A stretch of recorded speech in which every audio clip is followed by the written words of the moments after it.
Olá a todos e todas, estamos aqui inaugurando o nosso Pode Crer 49, o podcast da Rede Crescer. Eu tenho a alegria, a satisfação de hoje contar com a participação de uma das pessoas mais ilustres, brilhantes e eu diria importantes no cenário científico, sobretudo na nossa área de psicologia da religião, professor Geraldo José de Paiva. Professor Geraldo, muitíssimo obrigado pela sua participação nesse pequeno podcast e certamente o nosso papo poderá oferecer muitas informações que eu creio muito valiosas para compreender a nossa área de psicologia da religião, mas também alguns bastidores a respeito de quão fácil ou difícil é manter essa área, quão fácil ou difícil é estudar essa temática e também algumas estratégias que o senhor deve ter usado, provavelmente, para vencer certos obstáculos. Então, mais uma vez, muitíssimo obrigado. E vamos lá, como é que o senhor começou com o interesse por essa área tão, digamos, exótica para alguns? Olha, foi totalmente acidental. Eu nem sabia, eu já estava aqui na USP, já era professor aqui, eu nem sabia da existência de psicologia da religião. Tanto que no começo eu me dediquei muito à psicologia intercultural, na qual trabalhei bastante, e depois a psicologia da vida cotidiana de Heidegger. Felizmente, depois eu pude juntar todas essas tendências em psicologia da religião. Mas foi, como eu disse para você, casual.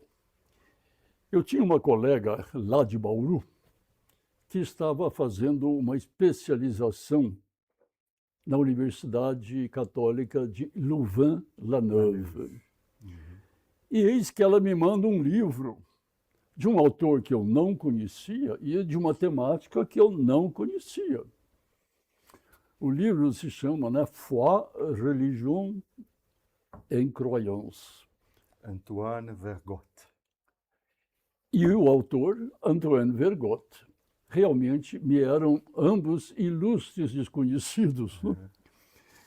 E eu li o livro e achei, digamos, um caminho interessante e que podia fazer parte aqui do nosso currículo de psicologia da USP, porque o assunto era importante, o assunto é relevante, há muita pesquisa já atrás desse livro do professor Vergot, mas pesquisa de décadas e décadas que eu simplesmente desconhecia. Mas aí, então... Isso foi em que momento ou em que década?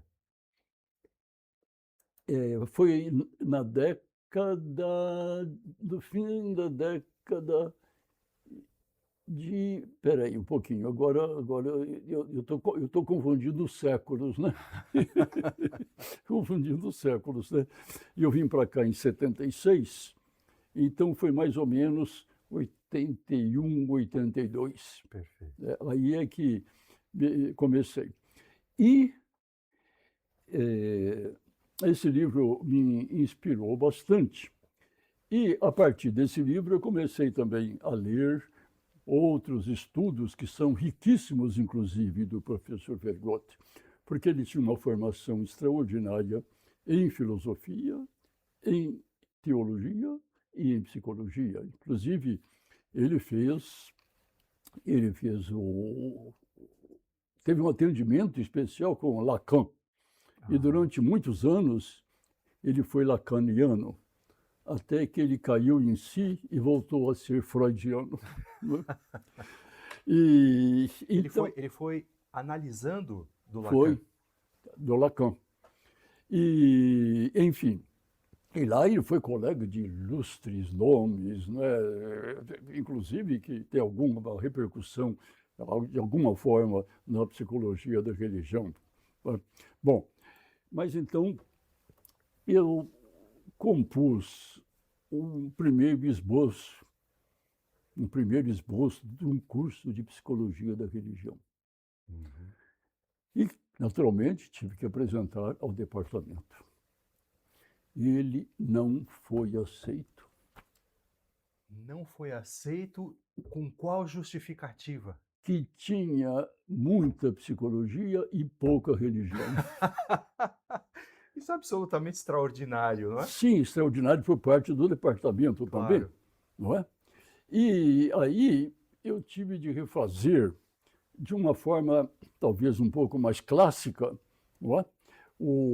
Me valendo também de obras, né, que já tratavam de um certo curso de psicologia da religião. E a segunda vez, sim, eu fui aprovado.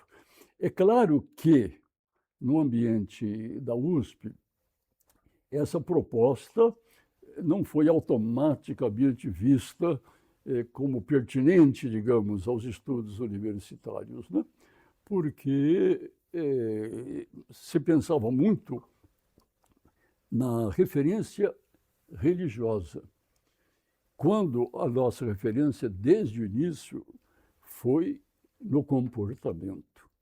O comportamento é um estudo da psicologia e ele é indiferente ao seu objeto. É claro que tem alguma repercussão, mas, enfim, o comportamento é indiferente.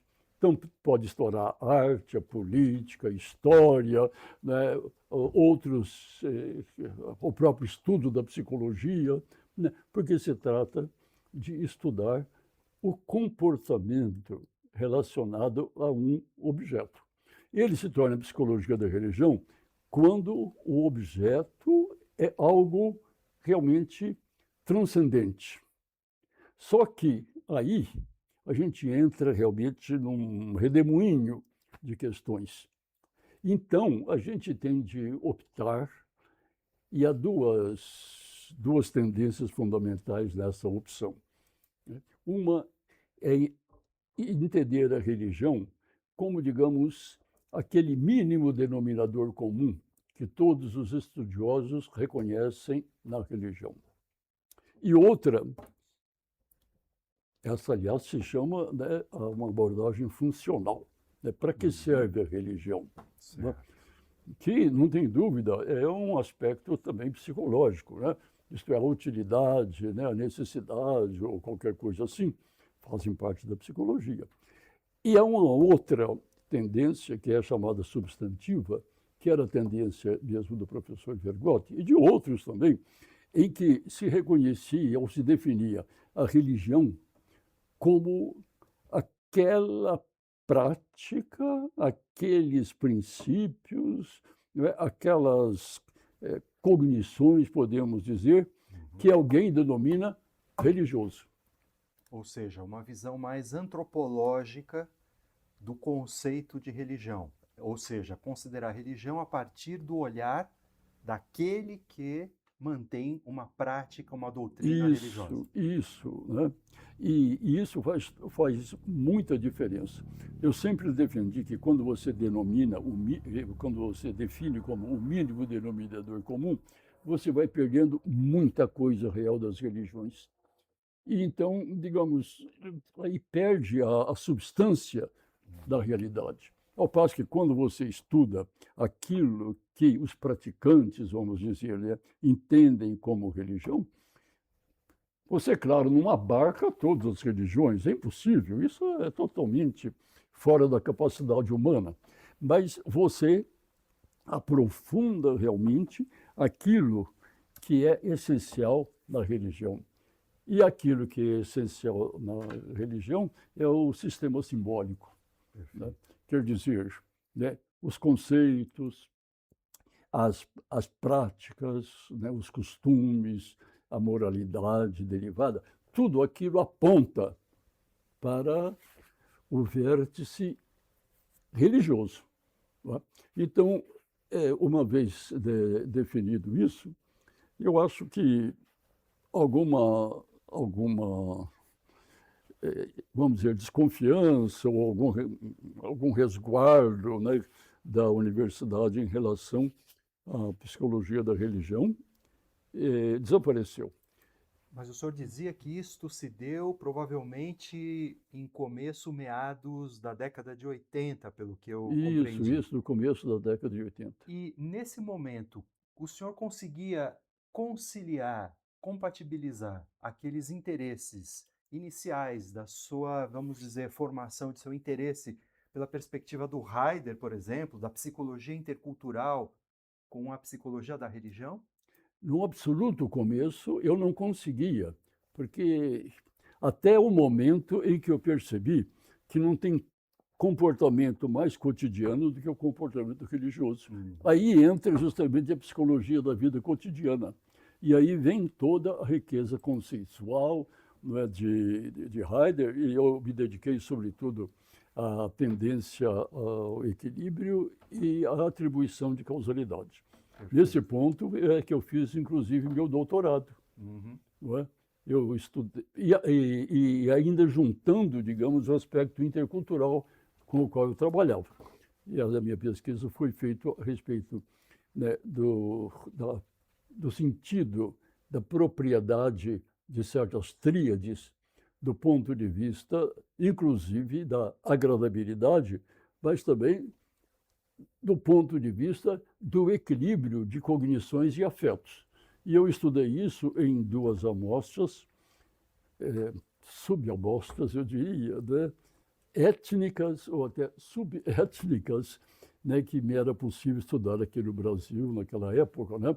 Eu estudei uma parte, né, junto a estudantes descendentes de japoneses, pais, mães, avós, etc., né, da cidade de Bastos, perto de Bauru. E aqui foi fácil você encontrar, digamos, a linha etnológica. Facílimo, todo mundo pertencia àquela mesma linha.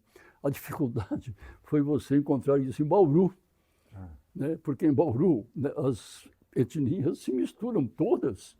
E então, né, foi um certo aspecto, digamos assim, deficiente ou deficitário do seio da pesquisa, mas em todo caso era a única forma de eu estudar possíveis diferenças ligadas à historicidade e ligadas realmente à interculturalidade. Né? Então, Com a orientação de quem? olha, o meu doutorado foi com a orientação do doutor Arrigo Angelini. Aquele que ostenta o número 1 do nosso Conselho Regional de Psicologia. Isso. Carteira número 1, foi um dos fundadores. Isso é, doutor Leonardo Angelini. Né? Ele não foi meu primeiro orientador. O primeiro orientador meu, ou minha, foi a doutora Anita Cabral. E foi uma grande honra para mim, porque ela praticamente era uma figura realmente essencial da psicologia em geral no Brasil. Mas é claro que no meu projeto não falava nada de psicologia da religião, por aquilo que eu te expliquei, né? Que eu nem conhecia a área, né? Mas depois ela se aposentou e me passou para o doutor Arrigo Angelini. Foi quando então eu comecei a me interessar muito pela psicologia intercultural. Certo. E isso ficou, né? Ficou não apenas sob o aspecto intercultural, mas sob o aspecto cultural também. Né? São visões diferentes, são perspectivas diferentes. Eu acho, pessoalmente, que ambas são necessárias. Ambas são necessárias, porque por mais que a gente entenda as diferenças, elas continuam. Claro. Não é? E em um certo momento, num certo nível, elas têm de se encontrar. Né? Então, isso seria a psicologia intercultural. Agora, a psicologia cultural é muito mais ligada, né, à prática das pessoas. Né? Então, aí é que eu pude fazer o meu doutorado, que foi estritamente em psicologia intercultural, né? Ou subintercultural, né? O que for possível. Né? Só depois é que eu então comecei a procurar verdadeiras diferenças ou verdadeiras semelhanças entre culturas propriamente ditas diferentes. Sim. E nesse ponto, então, eu posso dizer que inaugurei uma série de estudos a respeito do escritor Shusaku Endo. Exato. Né? Shusaku Endo, ele não gostava de ser chamado de escritor católico. Ele gostava de ser chamado católico escritor. Tem uma boa diferença aí. Né? Então, ele era um católico escritor. Escreveu muito. Escreveu realmente bastante. Né? E era importantíssimo, né? Porque ele foi quem disputou, né, o final do Prêmio Nobel com o Oe Kazoburo. Né? E o Shusaku Endo não recebeu o prêmio, ao menos é uma versão que eu vi, né? Porque um dos membros do comitê do Prêmio Nobel, que devia ser assim protestante muito rígido, não aceitava o encaminhamento praticamente teológico do Shusaku Endo. Né? Mas tudo bem, isso aí são coisas da vida. Né? Só entre parênteses, já que aqui a gente pode falar de qualquer coisa. Qualquer né? coisa. Qualquer coisa. Eu tive o prazer e a honra de me sentar à mesa do Prêmio Nobel. E o Prêmio Nobel não se reúne em Estocolmo. Ele se reúne numa cidade mais litorânea, que foi a residência daquele grande primeiro-ministro, o Dag Hammarskjöld. O Dag Hammarskjöld deixou como legado para o comitê essa propriedade dele. Então, foi lá que realmente fiquei emocionado de sentar numa daquelas cadeiras e dizer, gente, aqui é que se decide qual é o Prêmio Nobel de literatura, apenas de literatura. Tenho certeza que ele ficou muito honrado de estar ao seu lado. Muito bem, né? Então, agora, e esse estudo de Shusaku Endo, realmente, ele conseguiu juntar, no meu entender, tanto a psicologia intercultural como a psicologia da vida cotidiana e, então, daí como a psicologia da religião. Então, foi, assim, uma síntese, que eu não consegui logo no começo, não. Foi uma síntese que vem sendo construída ao longo dos anos, das experiências da gente, né? A sua carreira, então, como psicólogo da religião, começa, então, nesse período, em meados de 1980. Não. Meados da década de 1980, não.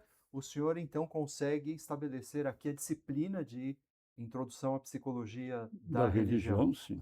Agora, a minha carreira mesmo começou aqui, não, começou não, já tinha dado, vamos dizer, mais de 12 anos aula lá na Fundação Educacional de Bauru, que hoje faz parte da Unesp, né? E que era uma entidade de direito público, né? Tanto que nós vínhamos aqui a São Paulo ao Conselho Estadual de Educação, porque tudo dependia do Conselho Estadual, não do Conselho Federal. Exato. Né? E lá, então, eu trabalhei muitos anos, né?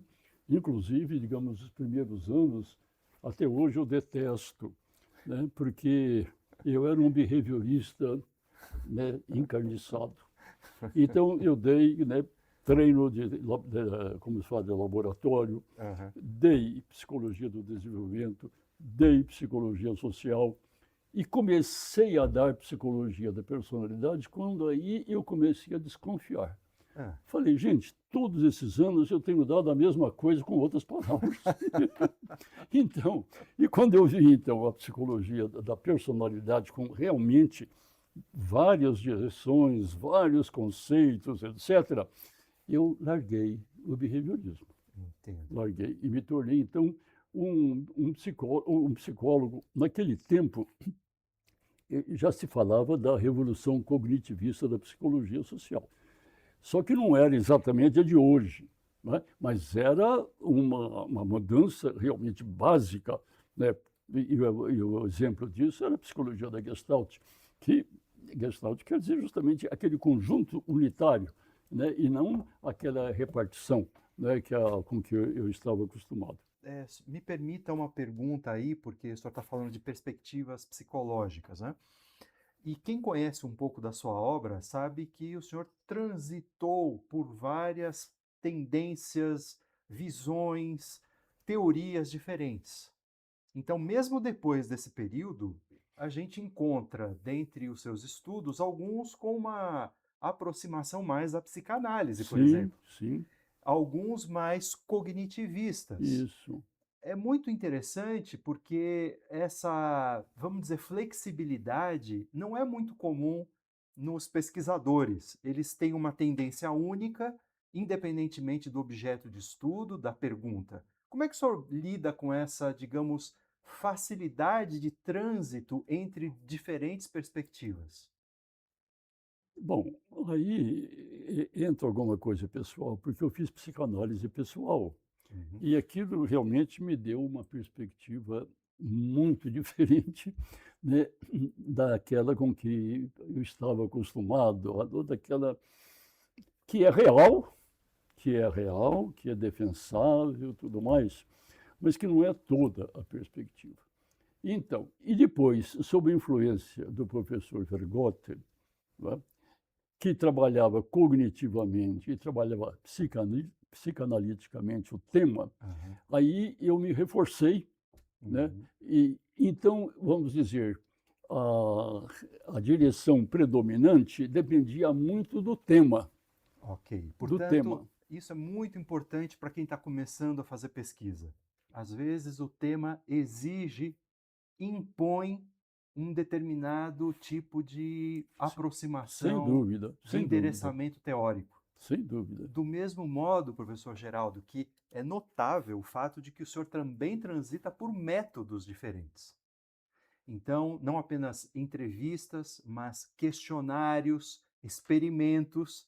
Então, essa flexibilidade me parece que é É, algo a ser aprendido de modo um pouco mais profundo pelos pesquisadores da nossa área, você não acha? sim, eu acho que sim. Na minha tese de doutorado, eu, claro, eu tive o auxílio do professor de estatística da época, né? Mas trabalhei realmente tudo do ponto de vista estatístico, Uhum. não é? Até, digamos, eu acho que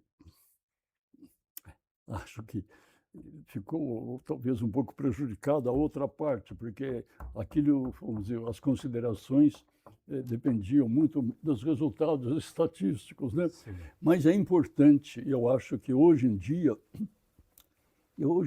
eu tenho a impressão que esse conhecimento básico da estatística está faltando muito. Uhum. Está faltando para os psicólogos, está faltando. A menos que a pessoa entre já de início, o que não acontece, né, na psicologia clínica. Não, não. Você tem que entrar na psicologia, depois vai escolher. E então, hoje em dia, realmente, para muitos estudos, a estatística é importante. Nem que for como o início depois de um estudo mais qualitativo. Entendo. Nem que for. Porque Uhum. às vezes a pessoa começa com um estudo qualitativo, mas ela não sabe a realidade concreta que existe, Exato. não é? Você lembra que, por exemplo, na nossa pesquisa, nós fizemos a parte quantitativa e qualitativa, né? Uhum. E eu sempre achava que a quantitativa devia ser antes da qualitativa, mas nós fizemos a qualitativa primeiro para dar os elementos, as questões para o quantitativo, né? E agora, na nossa pesquisa atual, que nós estamos, na verdade, encaminhando, né? Eu acho que já temos elementos suficientes para começar com, digamos, uma abordagem estatística e depois criar, digamos, o, o, as dimensões qualitativas, né? O senhor está mencionando, na verdade, duas pesquisas que falam a respeito das relações entre ciência e religião, de crença. A sua pesquisa inicial nessa área foi na livre docência. Depois nós Ah, replicamos, sim, depois, atualizamos mais sim, é recentemente verdade, isso sim. com 30 entrevistados, não é? Isso me parece muito importante também, porque é um tema que tem ocupado muito o seu interesse nos últimos anos, não é verdade? Quer dizer, eu diria mais do que nos últimos anos, nas últimas décadas, porque É, o seu trabalho de mas livre já docência décadas, tem razão. é, já são quase 30 anos. São 30 anos, é 30 verdade, anos. desde a livre docência, né? É tese em que o senhor acompanhou, não é?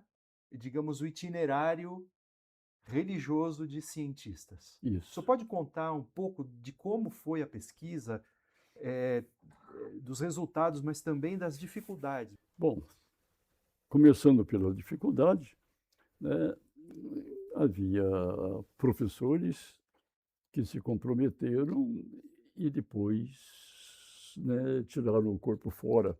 Às vezes inventando até, né, viagem para o exterior e coisas assim, porque é um tema que toca muitas pessoas, né? E outra dificuldade foi estabelecer o contato, porque eu estabeleci contato pessoal antes de iniciar com cada um dos sujeitos. Então havia a dificuldade de dia, de horário, e que são dificuldades reais que atrasam a pesquisa, né? Atrasam. Depois, outra, outra dificuldade, de certa forma, e essa é natural, né? É entre as áreas, né? Porque as mesmas sugestões, etc., são entendidas de forma bastante diferente, por exemplo, né, pela história, ou pela biologia, ou pela física. E eram professores de várias áreas, portanto. São dessas três áreas principais, né? Só que eu fui advertido para não pegar ninguém da psicologia, porque aí começa a discutir, não chega em lugar nenhum. Então, aí eu excluí realmente a psicologia. Não ouviu nenhum psicólogo ou psicóloga, então. Então, né? Bom, então houve essas dificuldades. Houve outros fenômenos também, não é? Outros fenômenos da época, né? E teve gente que chorou nas entrevistas, né? Chorou. Teve gente que não quis depois que fosse publicada a entrevista inteira, porque eu submeti a entrevista a cada um deles antes de colocar na livre docência. Então teve alguns que disseram: eu não prefiro que isso não entre, isso não entre, isso não entre, né? Porque tocava muito o aspecto pessoal, o aspecto íntimo, né? E então essa foi uma certa dificuldade. Agora, às vezes eu imaginava que ia ter uma dificuldade extraordinária, né? Porque é a tal história. Quando eu comecei a pesquisa, eu só excluí, digamos, professores de origem asiática, porque realmente aí o mundo é tão diferente. Então eu fiquei no professores assim ocidentais, né? E aí sem seleção. Podia ser professor ateu, podia ser professor religioso. Encontrei de tudo. Encontrei pessoas sumamente religiosas, pessoas mais ou menos, e também ateus. Não é? E tive um caso assim interessante com um dos maiores professores de história, não é? Agora, infelizmente, o nome me escapa, porque na minha idade os nomes estão me escapando muito, né? E ele era ateu, realmente todo o esquema dele era o esquema marxista, não é? E aí ele me contou que ele teve uma grande tristeza na vida, né? E que ele educou os filhos, tudo, e o filho dele agora tinha se tornado pai e mandou batizar a criança. Então, teve de tudo, né? Teve muito contato pessoal, né? Tanto que alguns depois continuaram o contato, né? E teve gente, digamos, com todas as características. Teve aqueles mais tradicionais, por exemplo, na física, e teve também aquele que dizia que dentro de 30, 40 anos todas as nossas teorias estão na lata de lixo. Então, mas é uma diversidade que existe mesmo, né? Que existe. E aí, então, eu levei muitos anos para fazer essa pesquisa, porque eu tinha que acomodar os horários, os dias, a disponibilidade dos professores, né? Agora, interessante, uma coisa diferente de hoje, porque hoje em dia, pelo que eu leio, parece que os que estudam biologia estão muito mais afastados de uma aproximação da religião do que os físicos. Aqueles que eu entrevistei foi exatamente o contrário. Que interessante. Os biologistas muito próximos, e os físicos não. Talvez agora muito em função da proeminência de certos ateus ativos no ateísmo, né? Como Richard Dawkins, por exemplo, né? Isso. Que fazem um certo combate à religião de modo, eu diria, indiscriminado, né?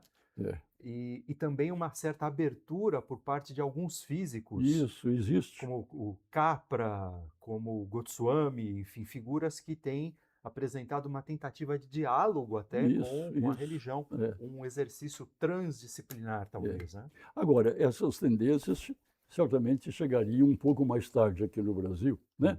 Então, naquele tempo foi assim, os biólogos eram muito ligados à religião, né? Teve um até, né, que teve uma dúvida a respeito da evolução, mas consultou uma encíclica do Papa. E depois disso, acabaram-se as dúvidas. Né? Resolveu o problema. Resolveu o problema. E era um biólogo importante aqui do nosso instituto. Né? Então, vamos dizer, a pesquisa tem disso, né? Tem muita coisa com que você não contava, né? Você tem que ter um certo jeito de lidar e coisas assim. Qual era a sua pergunta de pesquisa? O que o senhor queria saber, na verdade? Queria saber como é que eles viam a relação entre ciência e religião. E como é que eles viam? Depende. Ninguém identificava a ciência com a religião e a religião com a ciência. Ninguém, né? Mas, né, havia os que realmente achavam que ciência é ciência, religião é religião, e aqueles outros que diziam, não, mas tem pontos de contato. Se não tem pontos de contato, digamos, teoricamente, tem pontos de contato na vida pessoal. Né? Isso aí foi praticamente o núcleo. Agora, uma coisa interessante, essa pesquisa saiu com um nome muito pretensioso, a religião dos cientistas. Eu não tinha amostra para falar dos cientistas. Eu não tinha, vamos dizer, intenção de saber da religião dos proteínas. A tese de livre docência era itinerários religiosos e acadêmicos, um olhar da psicologia. Mais restrito. Itinerários religiosos. E o itinerário você pode ir para frente, você pode ir para trás, você pode ir de lado, você pode ir para outro. Então, o que eu acompanhei foram os itinerários. Perfeito. Infelizmente, quando eu propus esse texto, os editores disseram, isso não vende. Isso não vende. É muito complexo, né? E dificilmente as pessoas vão entender o que são itinerários religiosos, né? Então, eles simplificaram lá e puseram a psicologia, a religião dos cientistas. Então, a conclusão é de que, na verdade, os cientistas não necessariamente encontram um conflito entre ciência e religião. E alguns vão dizer que eles são áreas mais próximas ou áreas mais afastadas. E mesmo que possam encontrar teoricamente, eles não encontram na vida pessoal. Ok. Não encontram na vida pessoal. Isso é o que distingue uma pesquisa, vamos dizer, sociológica, epistemológica, de uma pesquisa propriamente psicológica, não é? O aspecto psicológico tem sempre essa dimensão que ela é muito, digamos, aprofundada, mas indicada para poucas pessoas. O sociológico diz muita coisa, mas perde, digamos, as nuances, perde os matizes. Né? E assim é a minha posição hoje. Né? Quer dizer, quanto mais estudos bem conduzidos, né, bem arquitetados, você puder fazer nesse campo de psicologia e religião, mais você vai se aproximar da realidade. O sociológico é importante, mas o sociológico mistura tudo. Mistura tudo. Então, as suas pesquisas também, para além das relações entre ciência e religião, notavelmente se colocam com interesse em certos grupos específicos, como as novas religiões japonesas no Brasil. O senhor tem alguns Sim, estudos tenho, né? muito, eu diria, relevantes.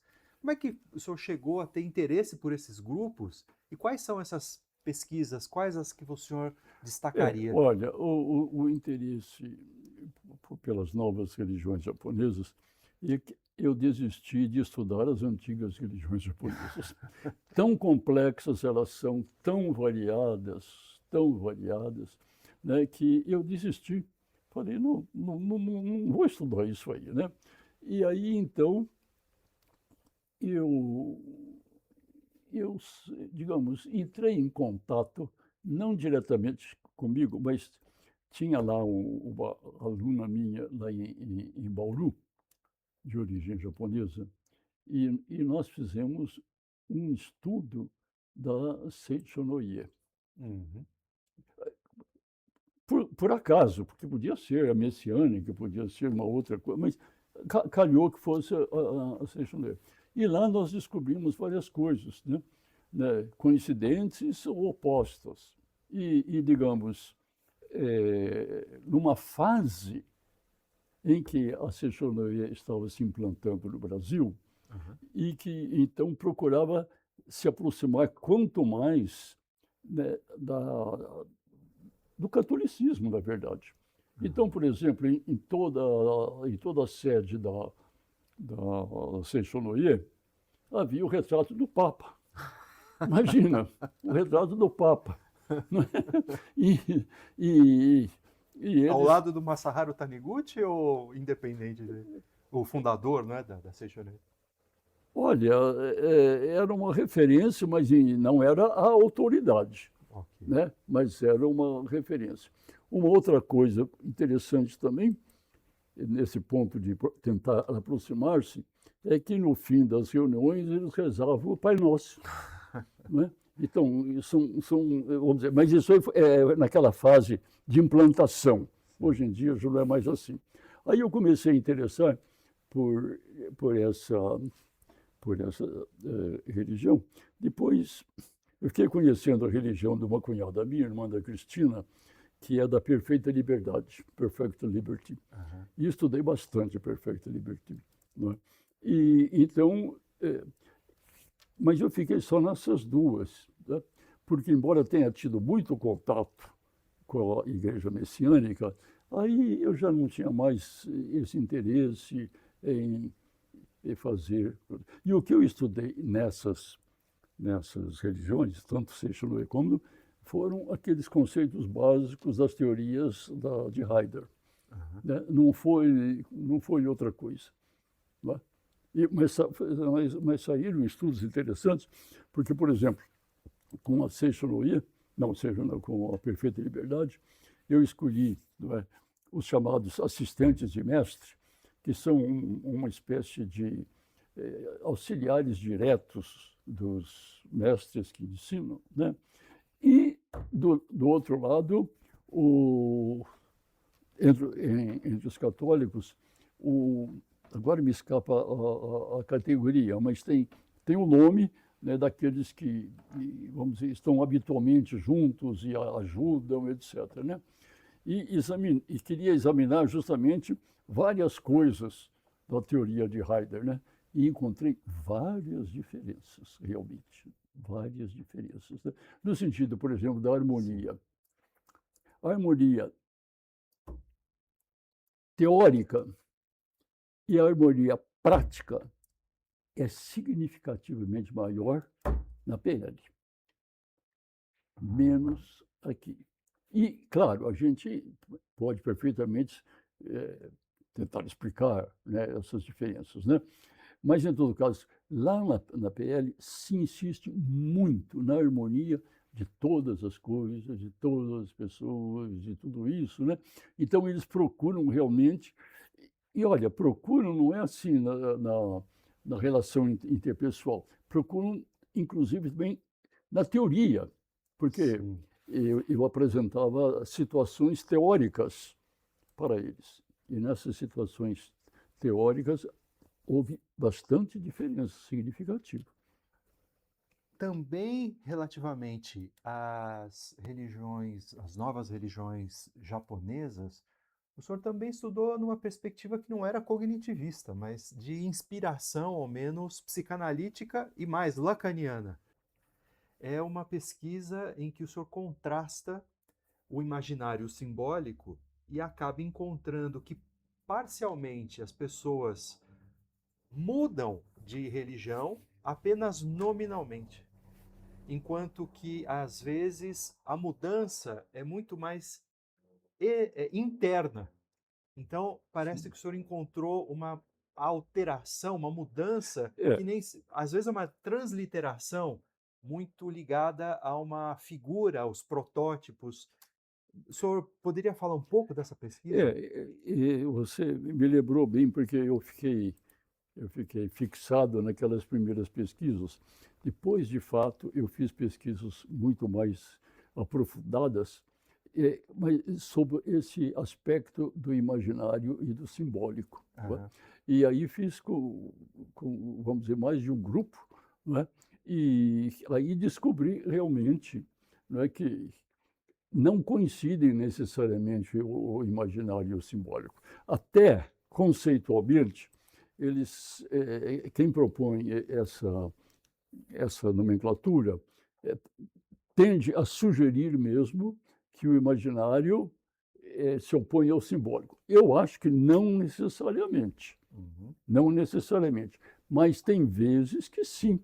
Aí a pessoa, você pode perguntar se a pessoa é realmente aquilo que ela diz, ou se ela é imaginativamente aquilo. Aham. Né? Mas, digamos, o sistema simbólico dela continua o mesmo. Isso eu encontrei, eu já tinha esquecido dessas pesquisas, mas isso eu Eu encontrei, não esqueço. isso eu encontrei tanto entre adeptos assim já mais tradicionais, como também Sim. em convertidos, né? Então, eu acho que é, um, é, um, é, um, é uma área que esclarece muita coisa, Uhum. esclarece. Né? E, de novo, me parece. Inclusive, estudei, nesse ponto, Sim. estudei até os budistas, Até os budistas, até o exatamente. budismo, Eu acho essa pesquisa muito interessante porque ela, de novo, enfatiza o aspecto psicológico e psicológico. não meramente nominal. Então, com isso, eu quero dizer da importância de se considerar elementos que vão para além do sujeito se dizer eu sou da perfeita liberdade, ou sou Seixonoe, ou sou católico, sou evangélico. Quer dizer, existem elementos que são idiosincráticos, individuais, que às vezes demonstram que o sujeito, na verdade, não transformou seu mundo simbólico. É Ele, verdade. apesar de dizer que é de uma nova religião, que É, migrou para uma outra religião, ele se mantém muitas vezes com o referencial simbólico da religião de origem, isso é apesar de verdade. É estar numa verdade. religião É, diferente é. e, vamos dizer, professar nominalmente a adesão a essa nova É. religião. Agora, essas coisas, de fato, a gente acaba descobrindo, assim, entre aspas, meio cientificamente, só através da pesquisa. Uhum. Porque senão, digamos, são impressões, né, mas, digamos, não estão, assim, comprovadas. Tá? Exato. E quando você faz essas pesquisas, assim, já com esse enfoque, né, você vai encontrar coisas que você pode dizer estão comprovadas. Exato. Né? É claro que, estatisticamente, não estão comprovadas, porque as amostras são sempre modestas. São Uhum. sempre modestas. Inclusive porque é muito difícil a gente estabelecer um programa estatístico de pesquisa se você não tem os conceitos básicos que têm de ser examinados, não é verdade? Então, por isso eu acho que realmente a pesquisa é alguma coisa assim transgeracional. Né? Isto vai de um para o outro, etc. Né? E, e cada qual coloca, digamos, as suas características pessoais. Eu não sou o professor Bergotti, né? Não sou. Né? tenho outros conhecimentos, assim, outras referências, né? E, e assim você não, que foi meu sucessor, né? Você não é eu, né? E assim cada qual vai ajudando a construir o conjunto que a gente chama de ciência, né? O senhor está falando das dificuldades e da importância da ciência como um meio de conhecer a realidade. Então, eu gostaria de aproveitar essa sua reflexão para ouvir um pouco a sua perspectiva sobre as dificuldades da psicologia da religião. O que que ela tem, digamos, de gargalos? Quais são, digamos, os maiores problemas? Aonde que a gente enfrenta os maiores desafios nessa área? Não sei se vou responder a todas essas suas perguntas, mas eu ainda acho que a dificuldade fundamental da psicologia da religião é abster-se da religião e concentrar-se no comportamento. Uhum. Essa, eu sinto, é a grande dificuldade. Eu sempre me pergunto por que que havia tanto interesse nas aulas de psicologia da religião. Uhum. Como também comentei com vocês. Por que que houve tanto interesse que esse meu livro, Psicologia da Religião, foi esgotado? Exato. Né? Por quê? Será que é por causa da psicologia? Será que é por causa da religião? Será que é por causa dos dois? E conversando com certas pessoas, concordam comigo que é mais aquela situação pessoal, né, relativamente à religião. Né? O senhor está tocando num aspecto importantíssimo que tem a ver com o que o Flor Noir chamava da exclusão metodológica do Do transcendente. transcendente. Ou seja, como a gente, enquanto investigador, enquanto pesquisador, precisa de colocar ao lado a nossa crença ou a nossa descrença, É, a nossa fé ou a nossa falta de fé. O exatamente. que não significa negar a existência de um transcendente. Isso, é. O senhor acha então que esse é o maior Esse problema? na minha experiência, é o maior problema de alguém, né, se interessar, ao menos, pela psicologia da religião. Agora, o pesquisador, aí ele pode encontrar diversos problemas, mas mais ligados a teorias psicológicas, né, do que às realidades religiosas. Uhum. Não é? Por exemplo, não é? Quem, quem jura pela psicanálise Uhum. não vai considerar uma pesquisa feita em nível cognitivo.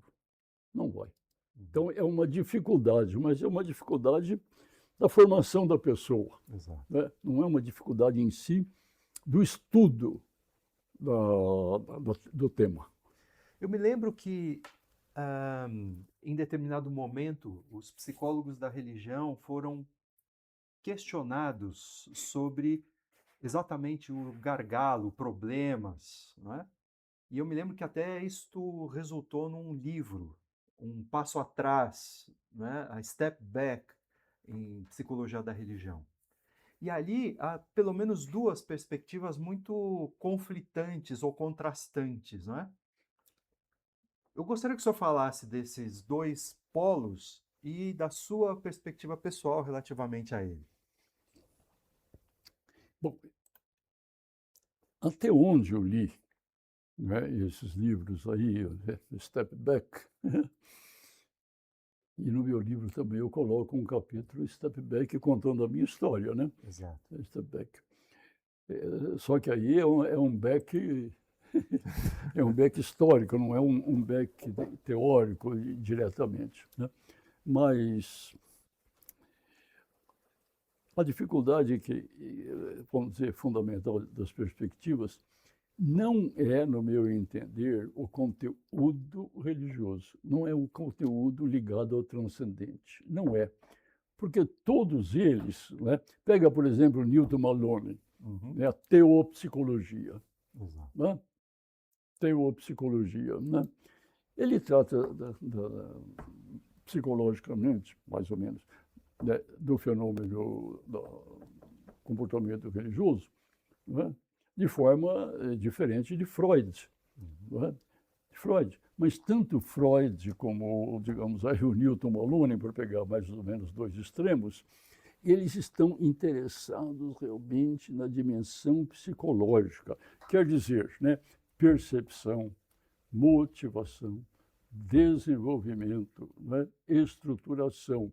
Né, tudo isso são conceitos independentes do conteúdo religioso. Né? Embora, claro, nas pessoas concretas, isso aí elaborem para aquela pessoa todo o conteúdo religioso.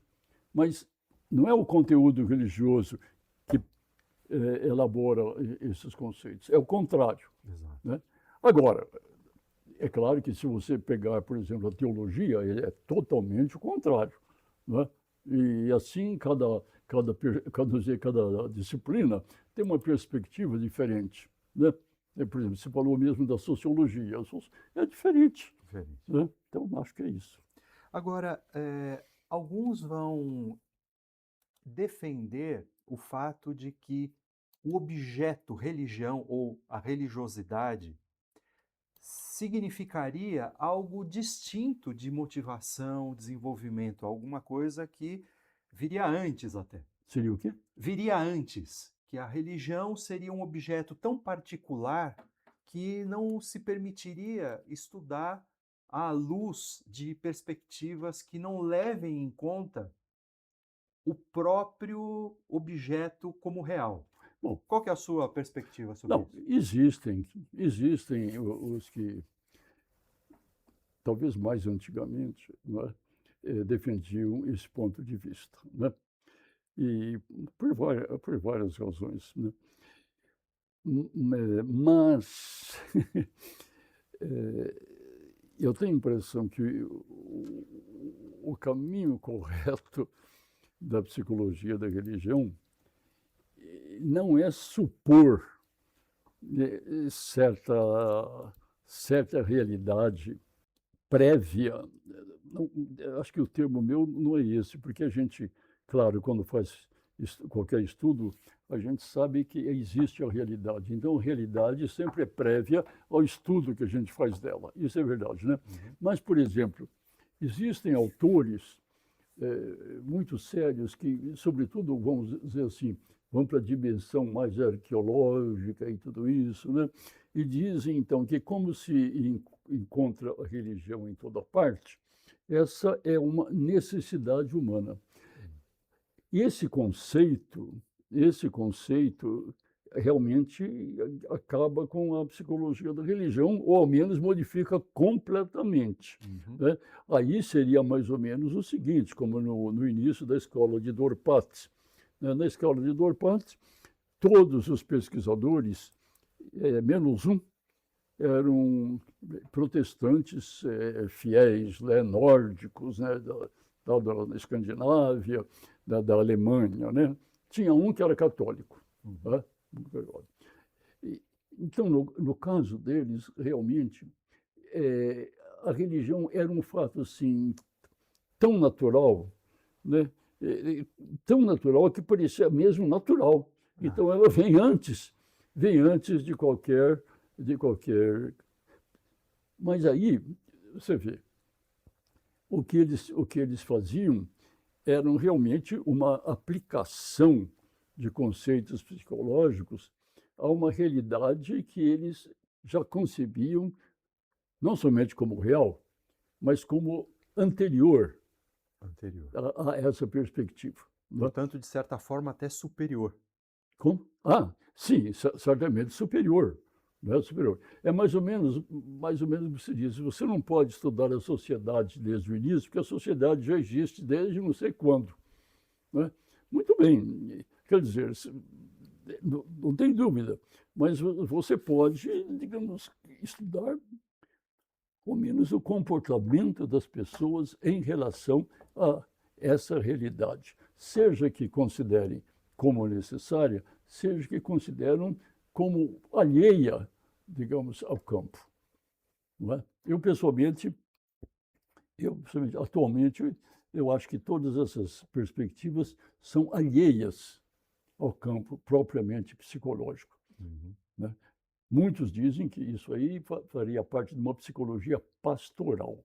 Né? Toda a escola de Dorpat, na verdade, era uma psicologia pastoral, embora usassem Wundt e usassem experimentação, né? Mas sempre na suposição de que aquilo estava confirmando alguma coisa.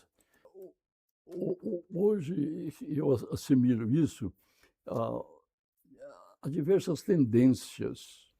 Não é? Esses dias, por exemplo, surgiu aí no jornal da USP, né? Estudos sobre a astronomia indígena.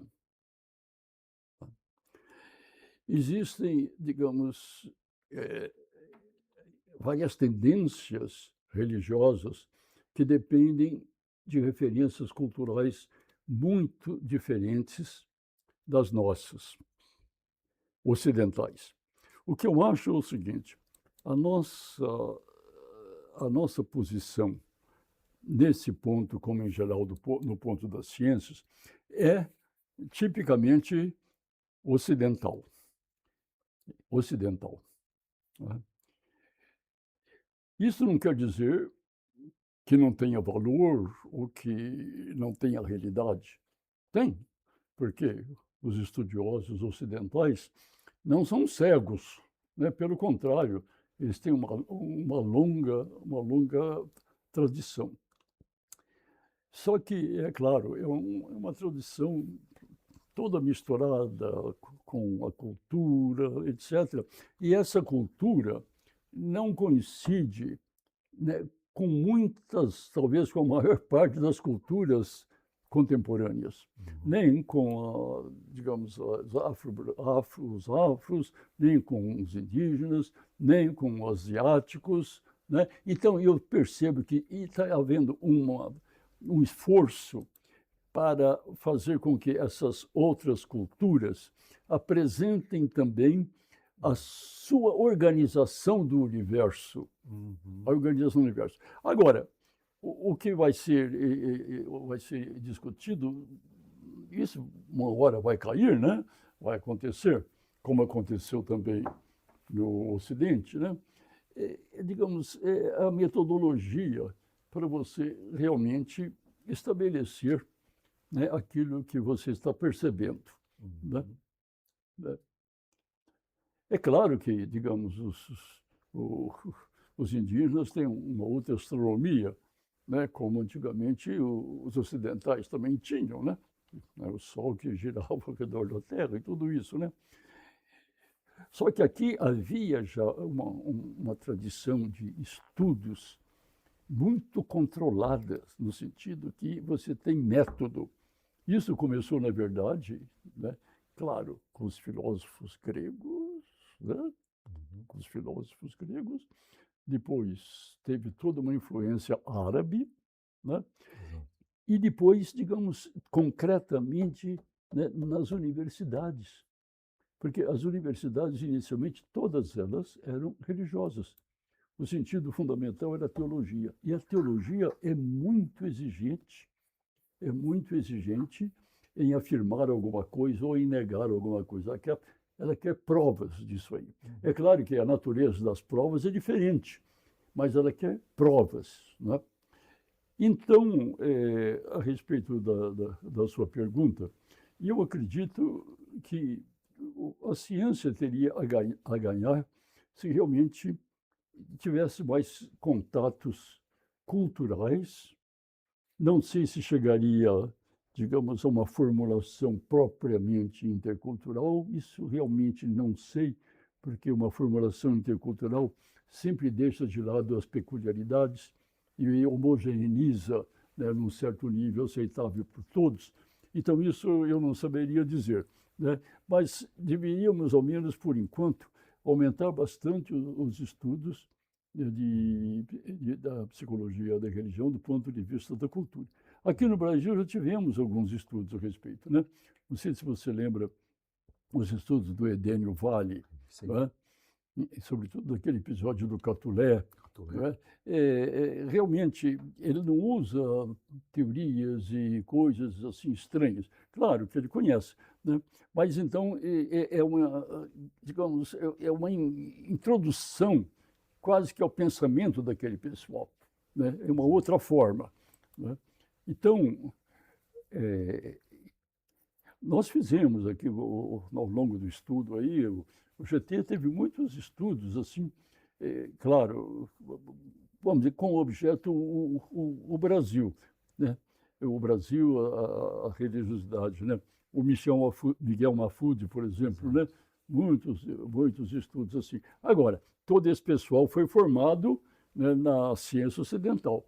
Então, todo esse pessoal certamente mantém, assim como mantém certas exigências, né, que derivam de toda essa formação ocidental, que é uma formação multissecular, multissecular. Né? E, agora, se você pensa, por exemplo, na China, né, aquilo lá deve ser uma riqueza tremenda de compreensão humana, né, e das relações, né, inclusive com o transcendente, não no sentido do transcendente estabelecido, mas da relação comportamental com aquilo que se acredita ser o transcendente, né? Então, eu acho que nós estamos num período que não é tão tranquilo, porque nós não temos ainda a elaboração dessas outras desiderata, né? Desses outros desejos que a gente tem de ampliar o horizonte. E, de outro lado, né, nós ainda estamos bastante presos às nossas condições. Né? Esses dias eu estava lendo a respeito do Edgar Morin, que faleceu, que ele nunca teve aceitação da Academia Francesa, né? Porque a Academia Francesa tem aquelas regras rígidas. Se você começa a falar de complexidade e ligar uma coisa com outra, você não é cientista. Né? E Edgar Morin não é qualquer um, não, né? Teve muita influência, né? Então, tudo isso, eu diria, é bastante dinâmico, bastante dinâmico. E isso significa que não está ainda estabelecido de uma vez para sempre. Você vê, por exemplo, mesmo dentro da sociologia, da psicologia, há várias perspectivas diferentes, né? Dentro da teologia, há várias perspectivas diferentes, e todas elas, no entanto, alinhadas aqui nesse contexto. Então, eu acho que é útil, né, e para o desenvolvimento da ciência é até necessário, que nesse mundo globalizado que ficou pequeno, né, a gente conheça melhor, né, interaja melhor com outras perspectivas, inclusive científicas, né? Professor, o senhor mencionou há pouco, não é, as dificuldades, as necessidades da psicologia da religião, e me ocorreu de perguntar para o senhor um pouco a respeito de futuro da psicologia da religião. Parece que algumas perspectivas e algumas necessidades, inclusive de pesquisa, são necessárias para a gente dar um passo adiante, para avançar um pouco no campo. Das perspectivas que o senhor conhece, o que o senhor encontra como sendo um caminho mais profícuo para um desenvolvimento da compreensão do comportamento religioso? Olha, Wellington, se você observa a história da psicologia da religião, você vê que teve ápices, teve realmente, afundou, levanta, vai assim, né? Então, em termos de futuro da psicologia da religião, eu não tenho nenhuma posição firme. Eu acho que esse futuro é incerto. Quer dizer, ele pode dar frutos e continuar, etc., né? Mas pode também não. Isso depende de todo um contexto, né? Por exemplo, né, no contexto acadêmico, depende muito do conjunto acadêmico, né? Se, por exemplo, a filosofia de uma determinada instituição acadêmica, né, é contra, de qualquer forma, assim, estudos que não sejam estritamente experimentais, aí realmente não vai ter lugar para a psicologia da religião, embora, no nosso entender, a gente possa fazer estudos experimentais do comportamento religioso. Pode, mas aí depende muito das pressões, inclusive, né? Daquilo que é permitido como carreira acadêmica, aquilo. Então, tudo isso é muito conectado um com o outro, né? Uhum. Bom, agora, vamos dizer, o que eu acho assim promissor.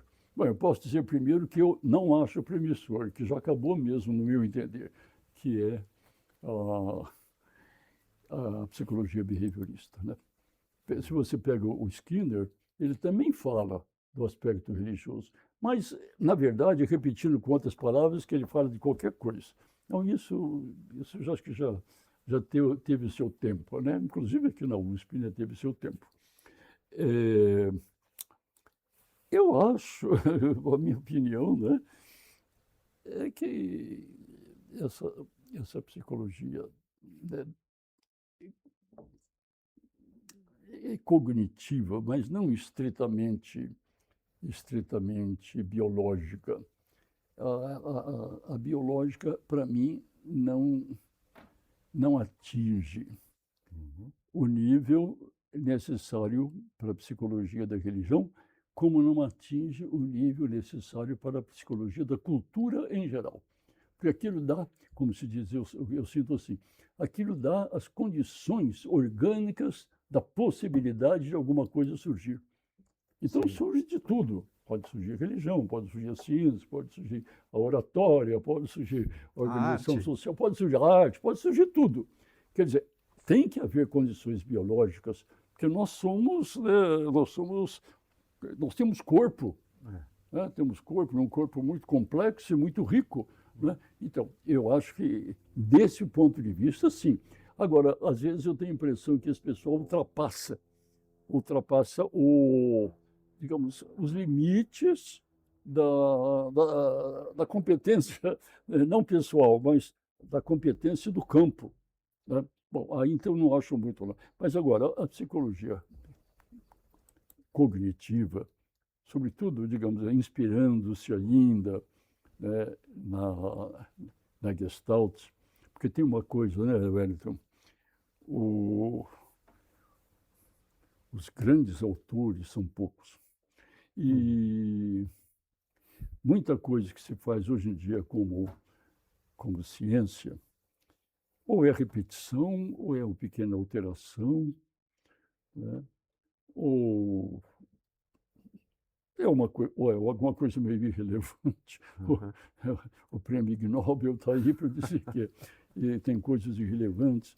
Então, em si, eu acho que um caminho bom é esse. Não precisa de fazer, digamos, aquelas firulas quase que né, nos experimentos, mas tem que estar firme, digamos, tem que estar firme alguns princípios, algumas perspectivas.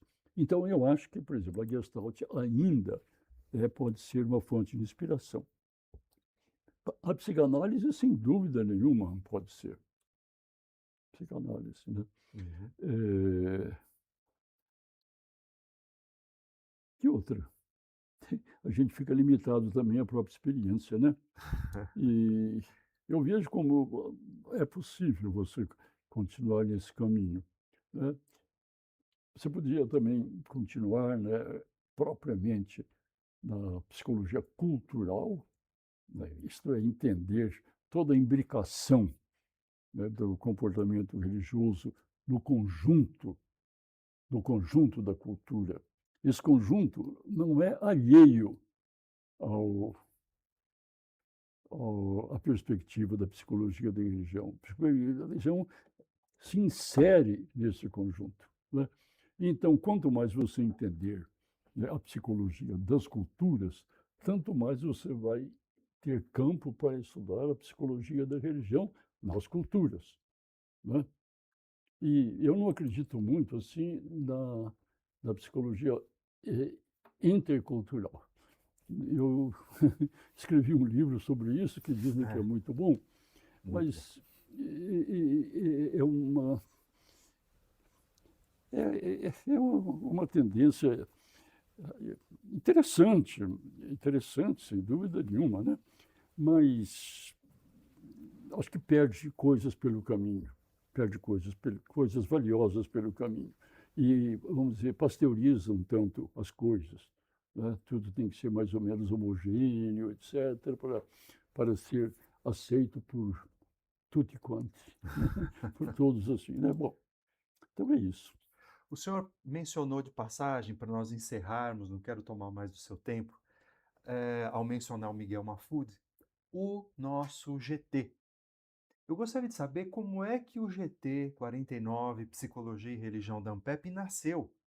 O senhor se recorda quem eram as pessoas, Eu os me objetivos? recordo perfeitamente. Conte para nós. Me recordo isso a partir do lugar onde nasceu, que não podia ter sido melhor, na cidade de Gramado, no Rio Gramado. Grande do Sul. Foi lá que nasceu. Com vinho? Com vinho, queijo e essas coisas todas, né? Bom, o, o GT não começou assim, simplesmente do fato, por exemplo, de eu ter lecionado alguma coisa aqui, né? Entre parênteses, né? Houve já antes do nosso curso, um curso de Psicologia da Religião na PUC, Uhum. né? Mas, digamos, também produziu muita coisa de valor naquela revista de Psicologia Social e Patológica, Normal e né? patológico. Social e Patológica, né? Mas aquilo não teve continuidade, não Uhum. teve. Não, simplesmente morreu. Razões políticas, razões de mudança de reitor, mudanças de aquilo. Então, aquilo não. Inclusive, só lembrando que naquele momento o início de uma associação brasileira Sim, a de Associação Brasileira psicologia de da Psicologia da religião Religião foi nesse período, década foi de nesse período, 70, né? etc. Então, agora a coisa não prosperou. Uhum. Não prosperou. Eu nunca estudei, né, por quais são as razões, mas em todo caso não prosperou. O nosso GT surgiu só depois que eu tive alguma experiência no campo, não apenas da experiência aqui, mas também nas experiências internacionais que eu tive, né? Uhum. Primeiro, aquele pós-doc, que foi muito importante lá na Bélgica, e aí a participação na Associação dos Psicólogos Europeus da Religião, onde eu fiquei muito tempo, desde 88. Depois, portanto, de uns 10 anos assim de interação nesse campo, é que me, me veio a ideia, mas por que não fazemos na Ampep um, né, um grupo de estudos, pesquisa, comunicação em psicologia da religião? E aí foi interessante, porque foi proposto e foi aceito, sem nenhuma reserva. Agora, claro, né, no começo tinha um grupo bem sólido, né? Era da USP, da, da PUC de Campinas, da Federal de Minas. A Marília Ancona, o Gilberto Safra, Mauro Amatuzzi? Isso, A isso. Matuzzi, o Miguel Mahfoud. Mahfoud, que foi muito importante. Na verdade, os fundadores foram esses que eu enunciei, né? Perfeito. Então, nós apresentamos isso na sessão geral da ANPEP, que era presidida pelo Cláudio Rutz, lá no Rio Grande do Sul, e foi plenamente aprovado, né? Agora, depois vem a forma concreta de você organizar isso, de, né, você estabelecer o modus faciente, né? Uma coisa que aconteceu e que durante muito tempo funcionou bem é que havia realmente pesquisa. E havia pesquisa, claro, muito de índole pessoal e individual, Mas você juntando tudo isso, você percebia que o, o GT funcionava, né? Exato. Não tínhamos aquela preocupação, embora, assim, bem subrepticiamente estivesse já no início, de fazermos pesquisas conjuntas. Pesquisa conjunta é uma coisa muito boa, mas ela é muito difícil de ser praticada. Muito difícil, muito difícil, né? Então, o GT funcionou bastante tempo, né? Primeiro, eu fiquei, acho que uns 10 anos, coisa assim, 10 anos. Depois, a Martelina ficou outro tanto. E eu acho que essa permanência durante um tempo, por uma pessoa, digamos, que está encarregada disso mesmo, faz bem para consolidar o grupo. Eu tenho a impressão que este momento é crucial na história do GT, É, justamente porque há um entendimento dos membros atuais de necessidade de resgate histórico dessa perspectiva que animou a fundação do GT. Então, eu tenho a impressão que esta atividade, esse podcast, trazendo um dos fundadores desse grupo, eu diria o mais importante daquele grupo, por ter sido a pessoa que, ao ter a experiência internacional, teve, digamos, a iniciativa de comandar esse esforço, né? Eu acho que essa atividade busca aproximar essas duas gerações, a geração atual do GT com a geração dos fundadores. é, Eu tenho a impressão que a partir de agora nós teremos uma nova era de, eu diria, de frutos diferentes é. desse nosso grupo. Porque a gente tem que pensar que realmente os fundadores têm uma função importante, mas é uma função limitada ao tempo e ao lugar, né? As pessoas mudam, né? Os interesses mudam. Então, digamos, simplesmente o chamado legado dos fundadores. Aliás, eu espero que nunca depois que eu morrer me digam que eu deixei um legado.